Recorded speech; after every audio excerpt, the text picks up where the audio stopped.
자격증 취급도 많이 했죠. 제가 용접과 특수용접, 대기업 생산직을 좀 생각하려고 했었죠. 사실 가장 힘든 거는 또 자존심도 나름 상하고 한 달 급여가 한 20만 원? 한두 명씩 퇴사하기 좀 시작하고 그때 너무 힘들었어요.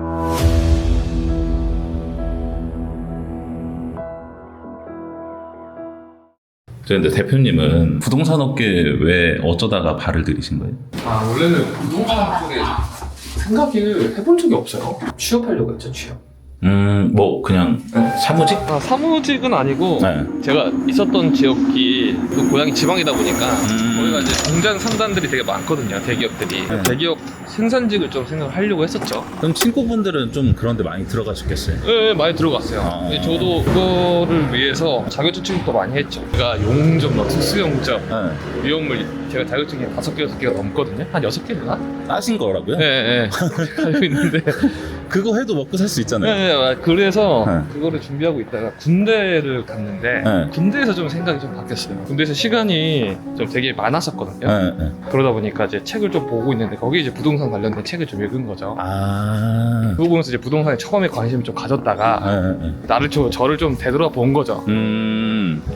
내 삶이 어떻게 흘러가고 있나. 네. 그래서 뭔가를 성공을 하고 싶은데 네. 그건 뭔지는 모르겠고. 뭔진 모르겠고. 책 속에서 보니까 뭐 사람들이 사업을 어떤 뭐 소프트웨어를 개발해서 성공을 하거나 아니면 주식 투자를 정말 잘해서 주식 투자의 어떠한 대가가 되면 되거나 아니면 부동산 투자를 하거나 이제 이 세 가지로 좀 축약이 됐어요.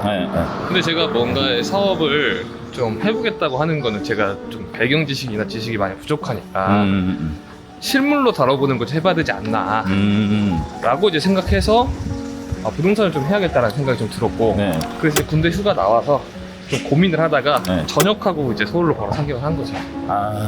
부동산 해야겠다. 네, 부모님한테 약속을 좀 했었어요. 2년 안에 제가 뭔가를 이루지 못하면 돌아오겠다. 다 죽고 돌아오겠다. 용접하겠다. 경제비야지. 그 당시에 좀 나이가 좀 어리기도 하고 그러니까 뭔가를 좀 삶을 한 번쯤은 좀 주도적으로 살아봐야 될 거 아니에요? 그쵸. 그래서 일단은 제가 상경을 했었죠. 2016년도. 16년도에 제가 16만 원 들고 상경했어요. 그럼 집은 어떻게? 그 당시에 저희 누님이 서울에 계셨거든요. 지금도 물론 계시는데 와이프랑 같이 경주 여행 갔다가 올라오는 길에 그런 생각 들긴 하더라고요. 이게 또 부모님의 허락이 없었으면 못 왔고 그쵸. 또 이제 누님이 안 계셨으면 집을 또 제공 못 받았으니까 애당초 할 수가 없었잖아요. 초반 좀 힘들. 그런 감사함이 있더라고요. 그래서 누님 집에 같이 얹혀 살면서 그때 이제 일을 했었죠. 초반에 이제 큰 포부 갖고 올라왔고 지금까지 좀 탄탄대로였나요? 아니요. 탄탄대로 초반에 아니었죠. 뭐 힘든 처음에 제가 일했을 때 한 달 급여가 물론 직급마다 차이가 있었는데 70만 원, 50만 원, 차장 때 한 20만 원? 그 당시에는 워낙 박했기 때문에 물론 저보다 훨씬 더 박했던 분들이 많겠지만 선배님들은 그 당시에 이제 급여가 거의 없었죠. 진짜 뭐 차비 정도? 돈적인 거 빼고는 뭐 그렇게 힘든 건 없었어요. 서울이 고향이신 분들이 되게 부럽게 있었죠. 왜냐면 주변에 뭐 일 끝나고 친구들도 만나고 나름 스트레스 그쵸. 해소가 되잖아요. 힘도 나고. 근데 저는 친구 물론 한두 명 정도는 있었지만 되게 만나기도 어렵고 하다 보니까 좀 외로움을 많이 느꼈죠. 왜냐면 제가 그 당시에 이 일을 처음 시작했을 때 24살이었으니까 저 어리셨구나. 진짜 어리잖아요. 그때 이제 저는 이제 계속 일만 했었어야 됐으니까 주말에도 할 게 없는 거예요. 그렇다고 제가 뭐 매번 고향에 내려갈 수 있는 이 여력도 없고 매번 부모님한테 손을 벌리는 것도 또 자존심도 나름 상하고 그러다 보니까 주말에도 계속 그것만 했죠. 일, 뭐 책 보고. 제가 또 기본적으로 길치거든요. 제가 한 번은 회사가 신사동에 있는데 신사동 가로수길을 가야 되는데 버스를 타고 갔어요. 을지병이형 사거리에서 그냥 걸어가면 됐었는데 바로 코앞이잖아요. 근데 그 당시에 몰랐으니까 버스를 2번 정도 탔나? 그때도 그래도 카카오 맵은 있지 않았어요? 근데 그런 것도 제가 잘 몰랐었고 또 주말에 시간 나면 제가 이제 그 전에 건물 소유주분들하고 소통했던 건물들 직접 가보고 버스 타고 움직여보고 버스 이제 노선 뭐 타야 될지 보고 그 다음에 이제 도로명 외우는 거 좀 보고 건물 소유주분하고 소통하는 어떤 방법에 대해서 또 물건도 소싱을 해야 되잖아요. 그쵸. 저희 하는 일이 결국엔 세일즈가 매입하는 사람 매각하는 사람 서로 만나는 일이니까 그거에 대해서 계속 탐구하고 그랬었죠. 그래서 제일 힘든 게 금전적인 것도 컸지만 사실 가장 힘든 거는 좀 외로움? 다른 팀장님들한테도 가끔 이런 거 여쭤보는데 이제 나중에 좀 좀 이제 구력이 쌓이면은 부동산을 차리실 생각이 있냐 이런 것도 여쭤보거든요. 그럼요. 안 그러신 분들의 이유는 그냥 그렇게까지 하고 싶지 않다. 팀장으로서도 어느 정도 그래도 꽤 괜찮고 하니까, 그리고 워낙 이제 대표의 자리는 좀 무겁다 보니까 그 원치 않으시는 분들도 있는데 대표님은 왜 대표님이 되기로 결심하신 거예요? 일단 기본적으로 팀장님들이나 일을 어느 정도 배우신 분들, 그러니까 구력이 좀 세우고 나서 창업을 하고 싶은 마음은 당연한 거라고 봐요. 당연하다. 그리고 기꺼이 그렇게 해야 된다고 저는 개인적으로 생각이 들고. 다른 분들도 회사를 차리게 되면은 결국에는 경쟁자가 되시는 거예요. 아니 그거는 어쩔 수가 없잖아요. 어쩔 수가 없다. 제가 어차피 물리적으로 뭐 할 수가 없는 거고, 그렇긴 하죠. 그런 거에 대해서 안 좋은 마음을 품고 이러면 기본적으로 성공이라는 걸 할 수가 없다고 개인적으로 생각이 들어요. 근데 제가 회사를 차린 이유는 여러 가지 어떠한 이유들이 좀 있는데 전에 다녔던 이 회사 내에서 그런 생각을 좀 많이 해봤어요. 이게 어찌됐든 저는 이 일을 앞으로 오랫동안 할 건데 나만의 색이 있는, 그러니까 나와 잘 맞는 사람들하고 계속적으로 지속할 수 있는 회사가 지금의 회사가 될 수 있을까? 근데 그 회사가 좋고 나쁜 거를 떠나서 그래서 그러한 생각이 좀 들었었고, 그다음에 그 전에 제가 이제 이 일을 하게 되면서 정말 이제 감사한 귀인분이 몇 분 계세요. 2년 차쯤에 뵀던 분이긴 하지만은 계속 말씀드렸어요. 창업을 하라고. 창업을 하라. 근데 그분도 20대 때 창업을 해서 지금은 정말 좋은 영향력을 가지고 정말 큰 자산가가 되셨지만 근데 그분이 항상 그 말씀을 하셨어요. 창업을 하셔야 된다라고. 창업을 알게 되면 뭔가 알게 될 거다. 지금 내가 이렇게 말을 하는 것들에 대한 이유들이나 그 전에는 제가 내 할 일만 하면 되잖아요. 나의 고객 관리, 나의 영업 방식, 일을 어떻게 여기서 조금 더 잘할 수 있을까에 대한 고민을 정말 많이 했었거든요. 근데 이게 뭔가 창업을 하게 되면 더 많은 분야들을 알게 될 수밖에 없잖아요. 직원들을 관리하고 있는 뭐 케어적인 부분, 그다음에 마케팅적인 부분, 그다음에 이제 앞으로의 어떠한 비전에 대한 어떠한 고민, 그리고 앞으로 이제 시장이 어떻게 변모할지에 따라서 내가 어떻게 좀 생각할 것인가에 대한 여러 가지 고민들, 뭐 최악일 수도 있고, 그다음에 지금 현재 왜 내가 도태되고 있냐 안 되냐, 여러 가지 생각들이 있잖아요. 그게 처음에는 너무 힘들었는데 지금도 마찬가지고 지금도 배우고 있는 중이지만 그러한 경험들이 제가 만약에 창업을 안 했더라면 알 수가 없었으니까. 그쵸. 근데 그 경험은 되게 저한테 귀중하죠. 되게 귀중하죠. 근데 힘들다. 그래서 처음에는 제가 회사 차리고 나서는 이거 적자도 나고 막 힘들기도 했었는데, 오히려 제가 혼자 단독적으로 그냥 세일즈맨으로 남았더라면 뭐 경제적인 측면으로나 조금 더 나았을 수도 있겠다라는 생각이 좀 드는데 오히려 근데 지금은 오히려 그런 것들보다도 얻은 게 더 많아. 훨씬 많은 것 같아요. 이게 뭐든 다 돈으로 귀결되는 게 아니니까.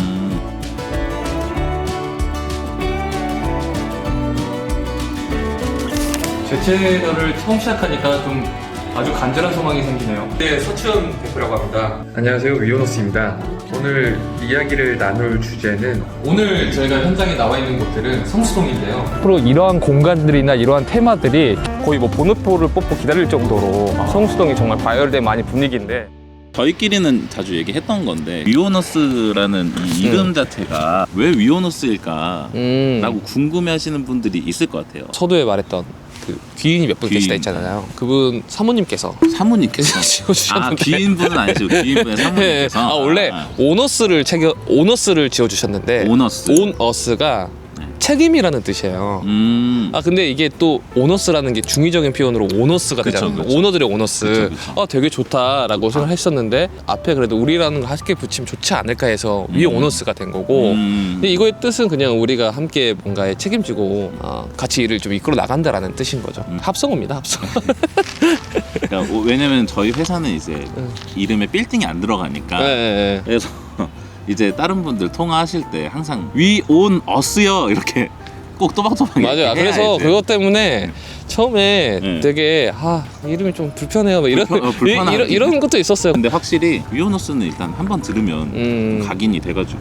감사합니다. 근데 제가 이제 들어온 게 2024년 9월이거든요. 1년 넘었죠. 그때 이제 코로나가 사실 거의 끝나가던 무렵이었어요. 코로나 때 일들이 많았다 뭐 그런 얘기를 많이 들었는데 실제로 제가 들어오기 전에는 좀 어떤 시장이었어요? 2021년도까지 시장이 너무 좋았어요. 진짜 너무 좋았어요. 21년도. 네, 20년도, 19년도, 20년도, 21년도. 그러니까 이 꼬마 빌딩 붐이 2017년도부터 스머스머 올라오기 시작해서 2018년도 때까지 그때 당시 한참 막 연남동 아주 소액으로 평당 막 2, 3천 대부터 해서 꼬마 빌딩 붐이 좀 들어오기 시작하면서 2019년도에 이제 꼭지가 틀어진 거죠. 그러다가 이제 역사상 최저금리가 왔고 근데 이제 코비드다 보니까 돈을 막 풀어야 되잖아요. 돈도 많이 풀고 하다 보니까 이 유동성이 넘쳐나서 모든 게 이 빌딩, 이 부동산에 다 흡수가 된 거예요. 부동산에. 이 진공청소기처럼 이 모든 유동성을 거의 부동산이 다 먹었다라고 보면 돼요. 그래서 그때는 오늘 샀던 건물이 내일 뭐 10몇 억 이상 붙여서 팔 수 있었다. 우와. 근데 그만큼 이 초과 수요가 아니고 그냥 넘쳐 흘렸어요. 그래서 매도자 완벽하게 이제 그 당시에는 완벽하게 우위 시장이었죠. 그 당시에 그냥 뭐 건물 판다고 하면 한 30분 있다가 금액을 더 올리고 하면서 거래가 되기도 하고 그 당시에 뭐 저도 뭐 1년에 몇십 개씩 계약을 썼으니까. 그러다가 2022년도에 우크라이나 전쟁이 터졌어요. 기억나실런지 모르겠지만 그게 그렇게나 오래됐구나. 그때 제가 알기로는 2022년도 초가 1.5인가 1.75였어요. 기준금리가. 기준금리. 그래서 2% 후반 뭐 그래서 그래도 좀 비싸다 뭐 이런 얘기가 오고 있었는데 우크라이나 전쟁 터지고 나서 유가가 갑자기 올랐죠. 지금 원자재 가격이 다 올랐죠. 물가가 상승하면서 그때 금리가 다 6번을 인상을 했어요. 그래서 3.5, 3.7까지 기준금리가. 근데 임대사업자 금리가 몇 퍼센트겠어요? 6%, 7%였어요. 근데 그때 샀던 사람들이 다 물린 거예요. 웬만해서는. 그래서 원가에 던지기도 하고 거기에 플러스 레고발 PF 사태가 터졌었죠. 사실 지금 생각해보면 그 우리나라 그 경제가 얼마나 큰데 그 PF 사태 해봤자 얼마나 되겠어요. 근데 PF 대출도 연장도 안 되고 브릿지 대출도 안 되면서 시행업자들이 다 무너지기 시작했고 그러다 보니까 지금 이 시장에서 건물이 왠지 사면 안 될 것 같은 시장이고 추천도 하면 안 되는 시장이 돼버린 거예요. 그래서 그 당시에는 너무 힘들었죠. 근데 그 당시에 폐업하신 분들 되게 많아요. 시장은 그랬고 그러면은 그 당시 위오너스는 어땠어요? 그 당시에 힘들었죠. 이게 동기부여가 없잖아요. 정말 괜찮은 것들이 쏙쏙 나오기도 시작하면 물론 이제 그렇게 하겠지만 이 시장 자체는 제가 그 당시에도 말했지만 조금 쉬어야 되는 시장이다. 어쩔 수 없다. 근데 시장이 좋을 때도 있고 안 좋을 때도 있는데 이런 사이클을 우리가 이 일을 하고 있을 때 특히나 초기에 이 경험해보는 것 자체가 되게 큰 밸류다. 그렇게 이제 말을 했지만 속으로는 되게 힘들었죠. 왜냐면 지출은 또 계산 안 하고 회사 직원들 한두 명씩 퇴사하기 좀 시작하고 그때 너무 힘들었어요. 그래서 막 공유 오피스도 가기도 하고 막 그랬었죠. 사실 제가 이제 면접을 공유 오피스에서 그 당시 공유 오피스 있었지만 제 고객분들이 뭐 그런 게 뭐가 필요해. 좋은 건물을 소개시켜주고 좋은 건물 사는 게 제일 중요한 거지. 오히려 스타트업 갖고 좋아, 괜찮아, 막 힘을 내. 저는 가만히 있는데. 그래서 그 당시에 거기서 정말 좀 많은 계약을 썼었죠. 그러고 나서 이제 이사를 가야 될 시기가 온 것 같다 싶어서 이사를 왔었고 거기 있다가 이제 앉을 자리가 이제 없기 시작하니까 맞아요. 그렇게 이제 이전 고민을 한 찰나에 이제 좋은 또 기회를 주셔가지고 지금 현재 사무실로 이제 이사를 하게 됐죠. 그래서 저는 지금 그런 어떤 과정이 저한테는 너무나도 이제 소중한 게 그리고 저랑 같이 했던 사람들도 다 같이 느끼겠지만 더불어서 이 시장을 같이 견뎌왔던 선배님들도 있을 거고 다 있잖아요. 되게 귀중한 게 그거를 제가 한번 경험해 보니까 항상 이 모든 일들은 내가 지속될 수가 없겠구나, 영원할 수 없겠구나라는 걸 명확히 깨달았고 이 힘든 시기에 대비해서 일단은 보수적으로 생각하려고 하는 어떤 그런 것들이 좀 좋은 것 같아요. 그래서 그게 되게 저한테는 크게 와닿았었죠. 그리고 처음에 들어왔을 때 사실 뭐 대표님이 좋은 사람인지 나쁜 사람인지 뭐 그런 거 잘 모르잖아요. 근데 그래도 하나 좀 증거로 삼을 수 있었던 거는 이렇게 뿔뿔이 흩어졌던 사람들이 이렇게 다시 시장이 이제 돌아오면서 이 회사로 다시 돌아왔다는 거. 그래도 대표님이 좀 좋은 쪽이라는 거에 좀 걸어볼만 하겠다. 저는 약간 혼자서 그런 생각. 좋은 사람은 제가 아닌 것 같은데. 근데 뭐 제 생각에는 그랬던 거예요. 그럼요. 농담이고 감사하죠. 오늘은 그냥 밥 먹고 나와서 이렇게 잠깐 떠들어 봤는데 다음에도 이렇게 중간중간 한번 떠들러 나오시죠. 이대로 끝인 거예요. 이제 들어가시죠. 일해야 돼.